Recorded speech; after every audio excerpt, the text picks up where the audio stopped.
Ganito kami manghiram ng kamatis. Binibigay sa lift. Waiting. Nanghiram ako ng kamatis from 9th floor. So, ilalagay niya lang sa lift pababa hanggang 7th floor. Waiting! Ayan na. Coming na daw yung kamatis. Hindi kasi kami nakabili kanina. Nakalimutan ko. Ayan na. Bumababa na. Bumababa na yung kamatis.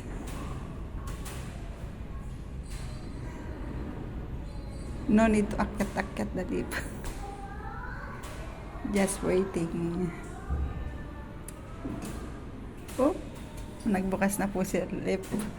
And then, ayan na po si kamatis. Ganyan lang po kadali ang manghiram ng kamatis. Sa kapitbahay. Dinadaan lang sa lift. Salamat.